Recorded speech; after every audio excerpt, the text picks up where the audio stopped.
Same story, same script, same tool, same character. The one on the left is what you get when you accept the first pass. The one on the right is what you get when you make about 15 decisions. Let's make them. First, look properly at what's wrong here, because it's not obvious until someone names it. Every shot is a medium, every character is centered, every camera is at eye height, straight on. There are no reactions. We never cut back to her face after something happens. And there's no progression. Shot 1 is the same size as shot 7, so nothing intensifies. It's not ugly. That's the trap. It's competent and completely inert. It's coverage.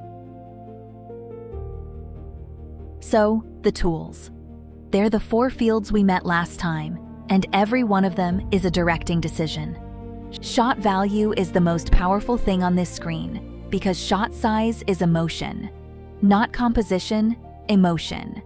A wide shot makes a person small and the world large. That's isolation. A medium is neutral, which is why 6 of them in a row feel like nothing. A close-up removes the world entirely and leaves only a face. That's intimacy, or it's threat, depending on what came before. An extreme close-up is pressure, and an insert is the film pointing at something and saying, "This matters, so let me use them." Shot 1. My weak version opened on a medium of Mara. I'm making it an extreme long establishing. Why? Because the first thing I want the audience to feel isn't, "Here's a woman." It's, "Here's a very large, very cold room, with one person in it." The size of the shot is doing the emotional work before anything happens. Same information, completely different feeling. And while we're on this shot, look at where I put her. She's not in the middle. She's on the left, small, and the right 2/3 of the frame is window and empty room. If I center her, the room becomes a backdrop. Off-center, the room becomes a pressure. That's composition. And in ScreenWeaver, you control it through the action field. I didn't type rule of thirds. I typed where she is. Mara is small at the console on the left of frame. Say where things are, in plain words, and you'll get them there. Same with depth. This frame has 3 layers. The edge of a desk in the foreground, Mara in the middle, the sealed door at the back. 3 layers is what makes an image feel like a room, instead of a poster. And you get it by naming what's in the front and what's behind. Compare that to the weak version. Everything on one plane, everything facing the lens, nothing to look past. Now, the insert. In the weak version, the needle moving on the dial happens somewhere in the background of a medium shot. Nobody sees it. An insert is the closest thing film has to a sentence in bold. Use it when a small thing changes everything, and don't use it more than 2 or 3 times in a minute, or it stops meaning anything. Now, over the shoulder. And this one is where people misunderstand the tool. An over the shoulder isn't a way of showing 2 people talking. It's a way of putting the audience behind someone, so we look at what they're looking at, from where they are. Mara is listening to a speaker grill. If I put the camera behind her shoulder, the audience is listening too. And a slow dolly in, because the moment is contracting. Here's the practical warning that goes with movement, and it's the most useful thing in this video. 1 movement per shot, and keep it small.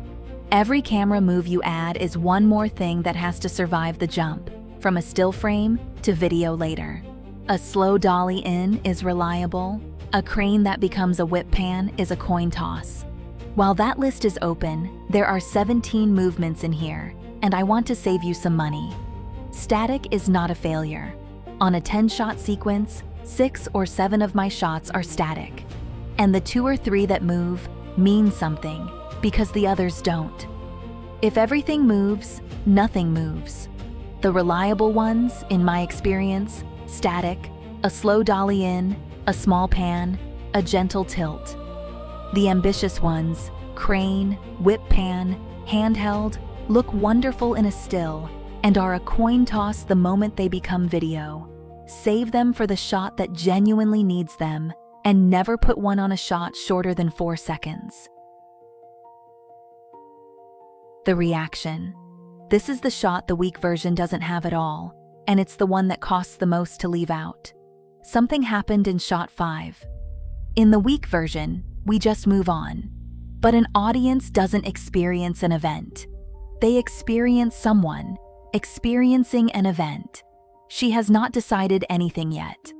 That's a direction to an actor, and it works here for the same reason it works on set. It tells you what the face is doing. Now, she looked off to the right.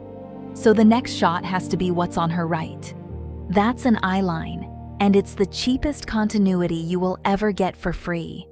If she looks right, and we cut to something on her left, the audience feels it, even if they can't say why. The room stops being a room and becomes 2 unrelated pictures. Same principle with screen direction. If she's on the left of frame looking right, keep her on the left of frame. Cross that line, and she appears to turn around between cuts. And this is what continues from is for. Point a shot at the setup it belongs to, and you're telling the system, these frames live in the same space. Now step back and read the shot values down the whole sequence in order. This is the single fastest way to catch flat coverage in your own work. Mine now reads extreme long, medium, insert, medium close-up, over the shoulder, close-up, POV, extreme close-up, extreme long. Look at the shape of that. It opens at the widest possible size, works steadily inward, hits its tightest point, an extreme close-up on her thumb over the transmit key, at exactly the moment of maximum hesitation, and then pulls all the way back out.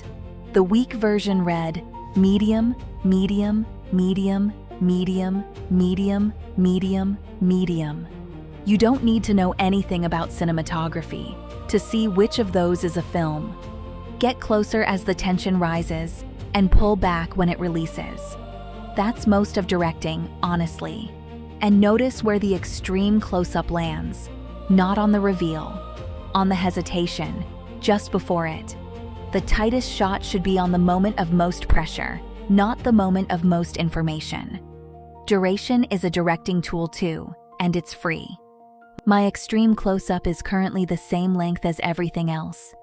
It shouldn't be. A held shot is a held breath. Give the hesitation an extra second, and the audience leans in. Give the insert half a second less, and it snaps. One more directing tool, and it's easy to miss. This is angle. It regenerates the same moment, from a different camera position. A step to the side, higher, lower. I've dropped the camera below her hand. Now we're looking up at the transmit key, and something small has become something she's standing over. Camera height is a value judgment. Low makes things larger than us. High makes them smaller. That's all it is, and it works every time. And the last shot. This is where you close the shape. The sequence opened on an extreme long, so it ends on 1. The same room, the same distance, but everything has changed.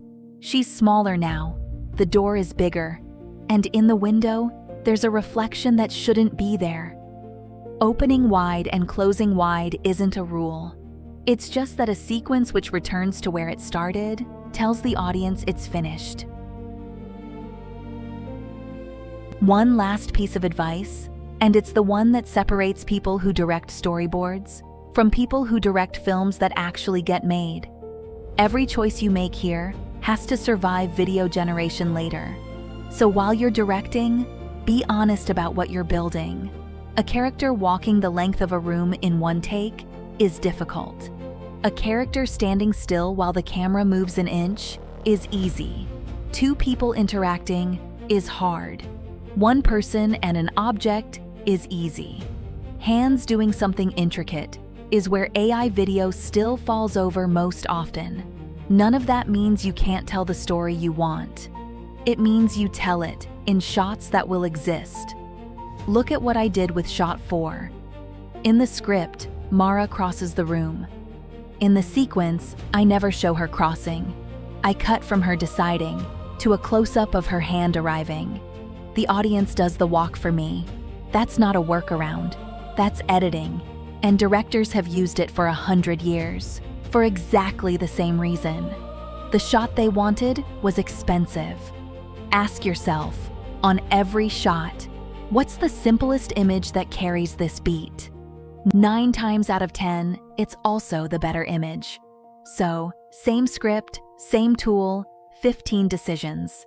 The weak version records what happens. The directed version controls what you notice, and when, and how close you are to it when it happens. That's the difference, and none of it required a better model. If you take 5 things from this video, take these. Change the shot size as the tension changes. Never generate 6 mediums in a row and wonder why it feels flat. Put in the reaction. The audience doesn't feel the event, they feel the person feeling the event. Point at what matters with an insert, and only 2 or 3 times a minute, so it keeps meaning something. Keep the geography honest. Eyelines, screen direction, the same side of the room. It's free, and its absence is expensive. And ask what the camera is doing emotionally, not just where it is. Low makes things large, wide makes people alone, close removes the world. Those aren't techniques, they're the actual language. Do that, and your storyboard stops being 10 pictures of a scene and starts being a film that hasn't been shot yet.